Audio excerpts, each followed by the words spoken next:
Okay, let's do topic 7. So this topic is called investment decision rules. Okay. So as the name suggests, we're going to talk about how corporations make their investment decisions. What criteria do they use to make those decisions? Okay. So we're going to use the same time value of money concept that we used in topics 5 and 6 to value bonds to uh, talk about this topic. Okay, so corporations, like individuals, they have limited resources. That's the key. Limited resources. If they had unlimited resources, they would just do everything, right? But because they have limited resources, meaning the amount of money they have is limited, and they have limited time too, right? Only 24 hours a day, and there are other competitors competing with them, so they gotta make these decisions quickly, and they have limited number of employees, and so on. Employees and so on. Okay, so because they have limited money, time, employees, and so on, they have to choose the projects wisely. And we'll talk about the criteria that firms use to make these decisions. Okay. Okay. So I have 4 things here, but we're only gonna talk about the first 2. So if you're interested, you can look at the slides. They're pretty simple: payback period and profitability index. But we'll talk about the NPV rule and the IRR rule. Okay. The NPV. Okay. Suppose that a firm, let's say a corporation, is considering a project. Okay. So, for example, let's say, let's say we're talking about Domino's. I don't know if they have Domino's in Kalamazoo, but let's say Domino's is considering opening a branch in Kalamazoo. Opening a branch in Kalamazoo. What would the analysis look like? Is illustrated here. Okay. First, they're gonna do the market research and all those things. Demand. Look for demand. Maybe the demographics of Kalamazoo. And existing pizza stores, maybe. I don't know. But a lot of information will be analyzed, but ultimately, everything will boil down to numbers. They're going to project the future cash flows. Okay? So if they open a branch, maybe it'll grow and then plateau after a couple years. Maybe. Okay? So that'll be the first step. Forecasting all of the cash flows, the magnitude and the timing. Okay? And I forgot one component. There has to be some kind of an initial investment, right? Nothing is free. So maybe I'll do like $400. Okay? And then they would estimate the discount rate, right? So in this class, I've been giving you all the R's, but in real life, no one's gonna give you an R, right? So if you become an analyst after you graduate, you're gonna estimate the R, make a reasonable guess as to what the R should be. You'll probably come up with a range. R is between this, based on the risk-free rate and the riskiness of this project and so on. Okay? Yeah. So the discount rate reflects the riskiness of the cash flows or riskiness of the project. Okay? And then you compute the present values of each of these cash flows and sum them up to get the net present value, right? Just like we've been doing.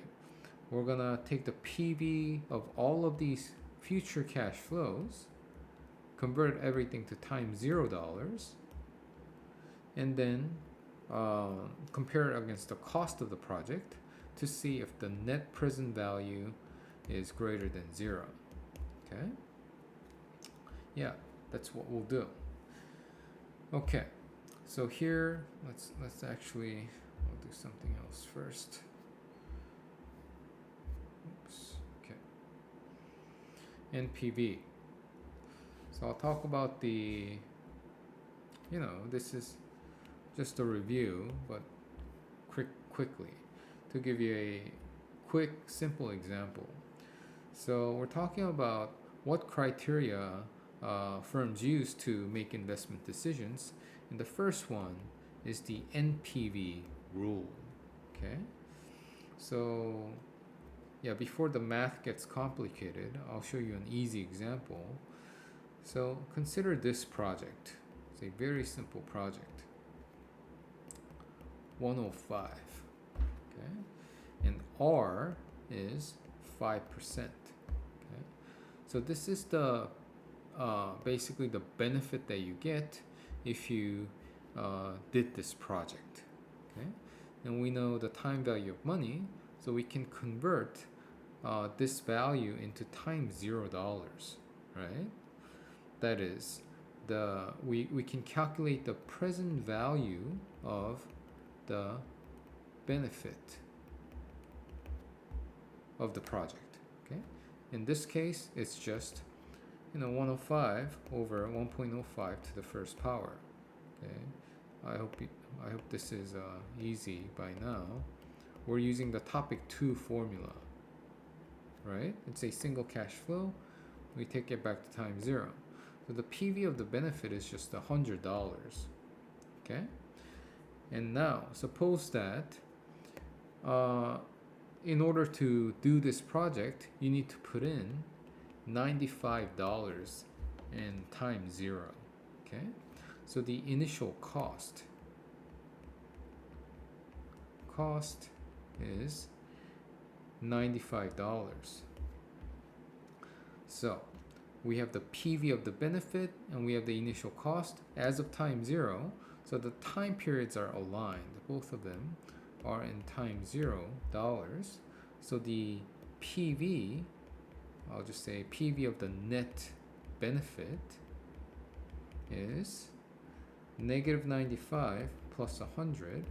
It's $5. Okay, so this is basically the NPV. Okay, it's a little repetitive maybe, but using a simple example, it's easier to see, what NPV really is. Okay, so yeah, if you had to come up with your own rule, what would the rule be? You already know. As long as the NPV is greater than 0, the project is worth doing. Okay, it's worth pursuing. If the NPV is exactly equal to 0, that means if this number is negative 100, you have to put in $100 to do this project, but you get 105 at a rate of 5% in 1 year. That means the present value of the benefit is exactly offset by the initial cost, which means if the NPV is equal to 0, you're not getting any benefit. Okay? You're just breaking even. Okay? It's probably not worth doing. And if the NPV is less than 0, you're just wasting money, right? So the decision criteria, I'll just say decision rule. This is the NPV decision rule. It makes sense that the NPV should be greater than 0 for it to be an attractive investment opportunity, right? Yeah. So this is illustrated using a very simple one period example, but as you already know, the problems are usually more complicated because in real life, things are more complicated.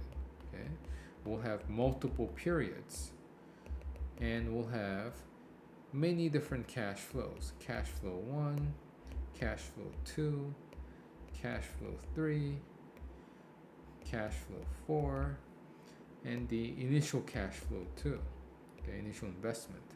So, but what we do is the same. You know, the concept remains the same.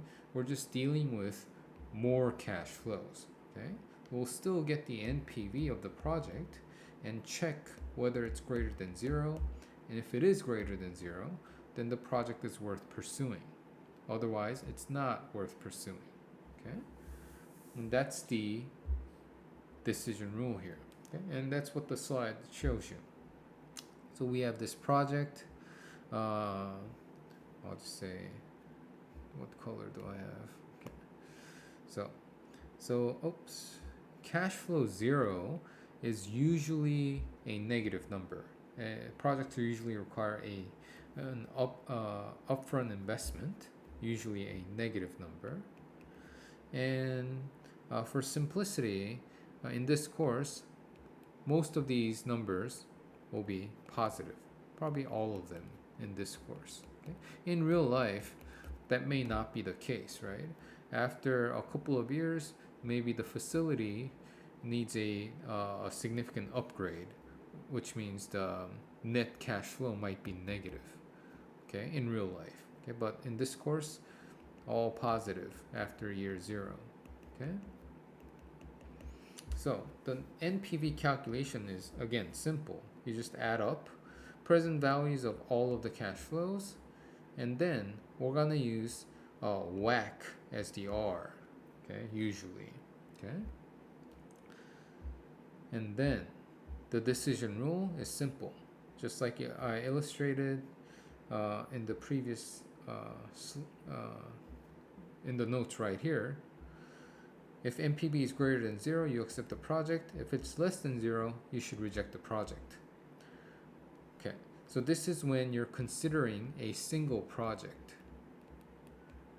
Let's say, as Domino's executive, Domino's board member, you're saying, should we open a branch in Kalamazoo?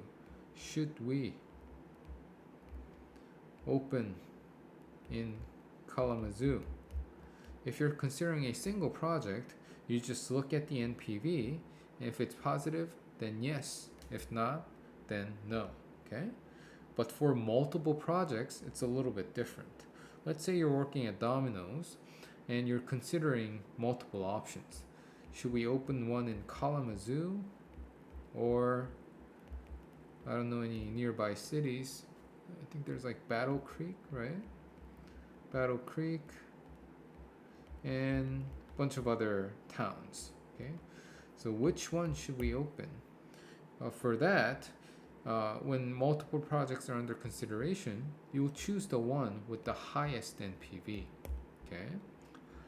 Again, if you have unlimited resources, maybe they can do Kalamazoo, Battle Creek, and everywhere, as long as they're positive, but they usually have limited resources. Okay, so they're gonna choose one, best one. Okay, yeah, that's NPV. Yeah, so we're gonna use the NPV concept to do example 1, but example 1 is a little bit more complicated, so I'll show you. As you know, the solutions are already uploaded for example 1, but I'll give you some more background information to make it easier for you. Okay, and there's a problem on this on the exam. Okay, on exam 2 and on the final. Okay, so this is a situation. Actually, let's look at the problem first. Actually, we'll just do it here. So this is a situation where you're considering multiple projects. Multiple potential projects. Okay. For simplicity, let's say we're choosing between 2 projects. actually. Sorry, choosing between two projects. Choosing between two projects. So let's say you're currently doing project A. Currently, let me rewrite this. Currently doing project A, and now you're considering project B. Okay, considering B. Okay, I'll make up an example. Okay, here, project A's cash flows look like this. So let's say we have a perpetuity.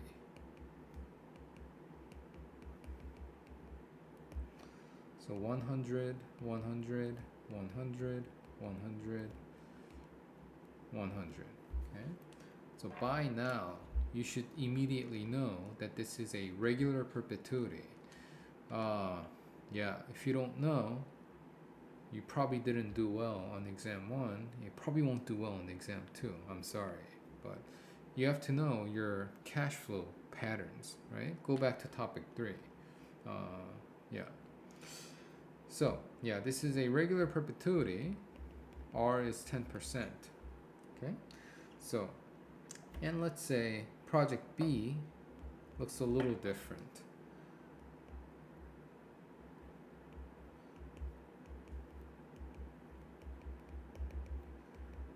So it's still a perpetuity, but if you switch over to project B, now you have to take a break, you know.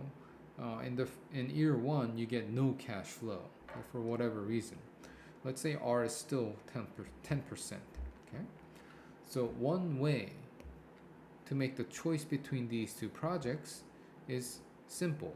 You just calculate the NPV of project A and then calculate the NPV of project B and choose the one with the higher NPV.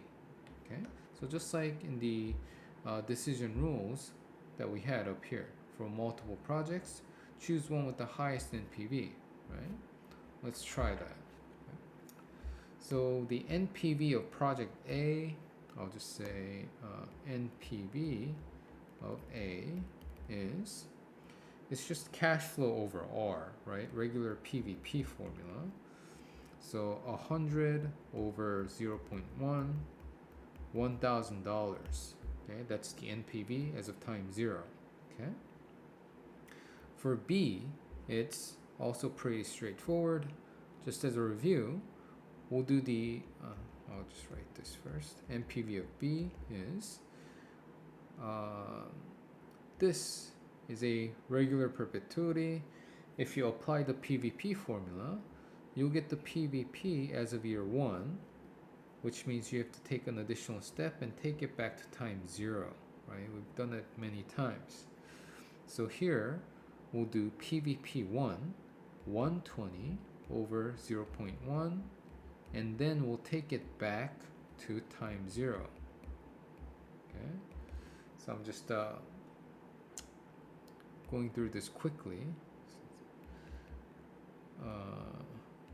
And if you do the calculation, the NPV of B is about $1,000 and $1,091 and $1,000 for A. Okay, so a rational person will choose project B, right? So that's one way to do it.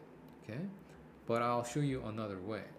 Sometimes the second way is easier. Sometimes this way is easier. Okay, it depends on the problem. But showing you both ways. Okay? Another way is to draw another timeline called, I'll just call this the incremental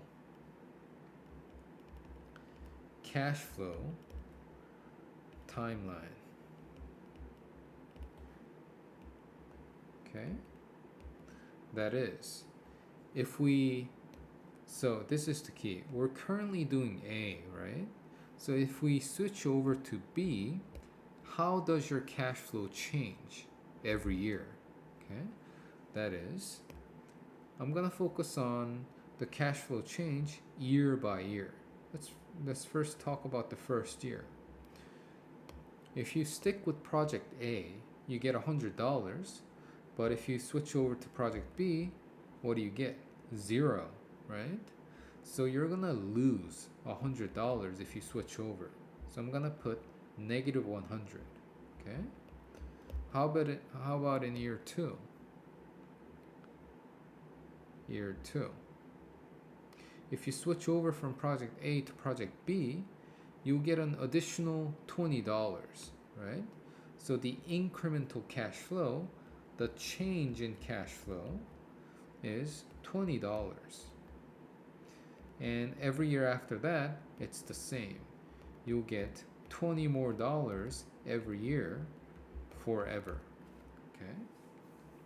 So, if we switch over from project A to project B, the change in cash flows look like this. Meaning, if we take the NPV of the incremental cash flow, and if it's positive, then it's worth switching over. Okay? Let's see if it gives you the same conclusion. So we're gonna get the NPV of this, I'll say, change in cash flow. This delta means change in cash flow. Okay. So this cash flow is like the combination type problem, right? We have two types of cash flows. One, we have a regular perpetuity, okay? And then we'll treat this one as a lump sum cash flow, one-time cash flow, okay? So NPV, we'll take care of the first one. We have negative 100 occurring in year 1, so we'll take it back to time 0. 1.1 to the first power, okay? And then we can't forget about the perpetuity component. We'll do 20 over 0.1. That's just cash flow over R. And then we gotta take it back to time 0 again. So it's a little repetitive, but just to show you. If we take the PVP formula for this, since the first cash flow occurs in year 2, the PVP formula will give you the value as of year 1, right? That's why we have an additional step. I hope it makes sense. And if you do the math, this will give you approximately $91. That's precisely the difference between the two projects, okay? Project B was worth $91 more than Project A, and the NPV of the incremental cash flows will give you the same amount, the same conclusion. Since going from A to B increases the net present value by $91, it is worth switching over to Project B. Okay? Yeah, so on the exam, you'll see this type too. Okay, so I'll give you a situation here. In this problem, we have Bill Clinton. You guys know Bill Clinton? Cool guy. Bill Clinton has two choices. If you look at the problem, he right now he's been making money making speeches. Okay, so this will be right now, speeches. And then he was offered to write a book called My Life, My Incredible Life. Okay, that's the alternative, My Happy Life. Okay, so switching over doesn't make sense is what the problem is asking. So here, I forgot what I did in the solutions, but you could have done NPV of speeches and then compare it against NPV of book. Okay, then choose whichever one's greater, or we could have done the incremental cash flow method. Okay, So on the exam, you'll have something similar.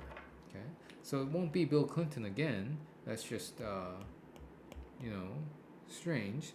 So I'll have like firm. Maybe it'll be a firm. Firm XYZ is currently doing blah blah blah. It's now, and the cash flows look like this. And now the firm is considering switching over to another project, whose cash flows look like this. What should the firm do? Would be the question. Okay, so you'll have some kind of an economic agent, individual or a firm, considering two options. Okay, so it's the same type of a problem. Okay. Okay. Last one. Okay, we have internal rate of return. Okay, so this too, I'll give you a simple version, and then we'll come back to the multiple cash flows. Internal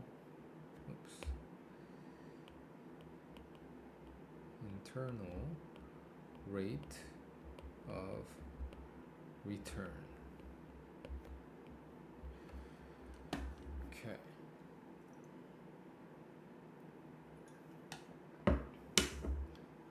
So let's consider this project. Make it very simple.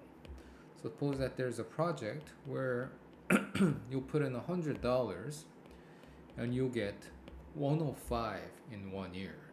Okay, so invest $100 and get 105 in 1 year.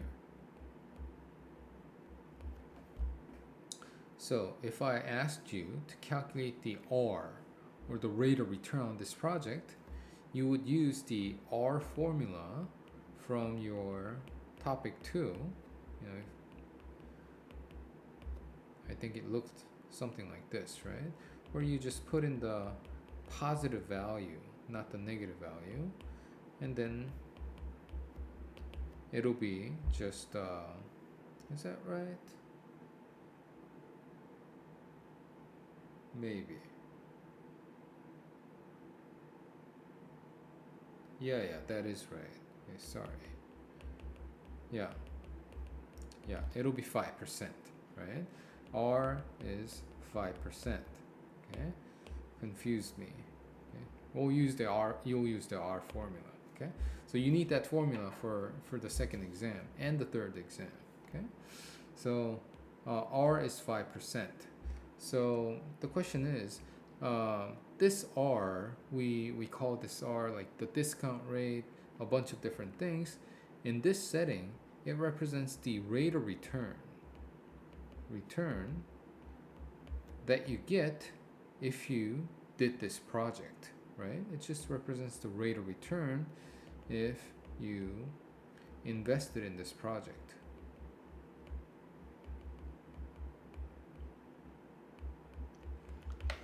And another way to see this is, let's say R is 5%. So we're just doing the definition, okay?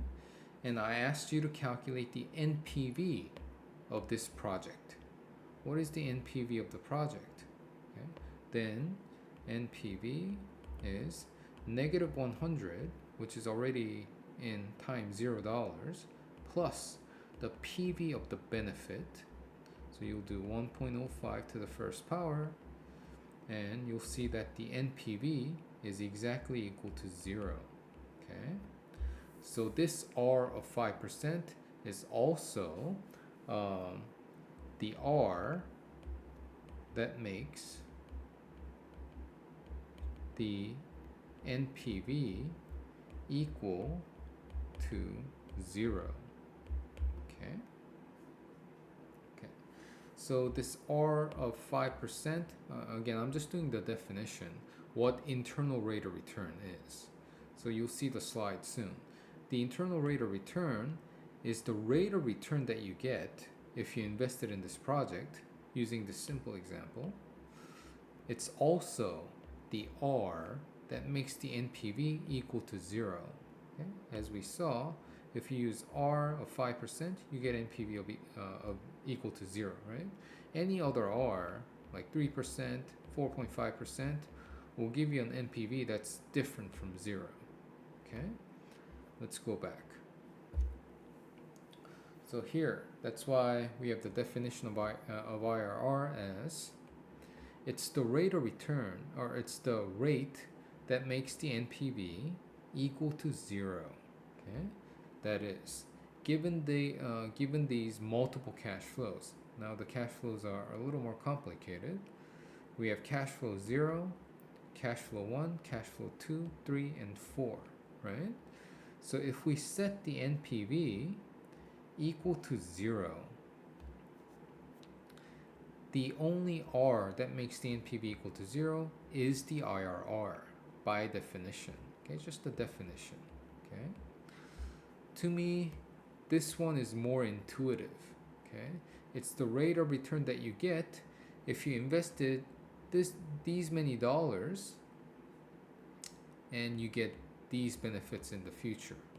Okay, so in the previous example, a simple example, that is, if you put in $100 and you get 105, then 5% is the rate of return that you get, and we call that the IRR, internal rate of return. Okay, so yeah, if you put in the initial cash flow, it is the rate of return. Now the formula looks really complicated because we're dealing with multiple cash flows, but go back to the simple version and it makes more sense. It's more intuitive because it's simple. It's the rate of return. Okay, so if the IRR represents the rate of return, then the decision rules becomes pretty simple. Oops, pretty simple. Decision rule. So again, IRR is the rate of return that you get. What is WACC? WACC is the weighted average cost of capital, right? It's the cost of financing the project. So we're going to compare the rate of return that you get against the cost of financing the project. Meaning, so basically IRR is the return that you get, and the WACC is the cost of financing. So we'll just call it borrowing cost conceptually. So as long as the return that you can make is greater than the borrowing cost, then you'll be making a profit, right? That's why the decision rule is written like this. As long as the IRR is greater than the WACC, then the project is worth pursuing. If the rate of return that you get is less than the cost of financing the project, then the borrowing cost is greater than the return that you'll be making. So this doesn't make any sense, right? In this case, you would reject the project. Okay? And for multiple projects, you will choose the one with the highest IRR. Okay? So yeah, this was new, but it's not. This one's not that hard. Okay? You want to look at. Oh, sorry. So we're gonna skip these slides. Okay? There are some issues with the IRR, meaning the rule only works for nicely set up cash flows. Okay? For these cases, IRR rule will give you misleading conclusions. So if you're a finance major or if you're interested, take a look. But we're gonna keep the course simple and ignore this slide. Okay? And this slide. Basically everything else. Okay? But you want to know example 2. Example 2 is really easy and you should be able to do this. For this one, you want to use the rate formula from topic 2. And you want to look at the practice problem set problem that I have on this chapter. Okay? And the rest of the problems you can skip. You can read them, but it won't be on the exam. Okay? And that is exam 2.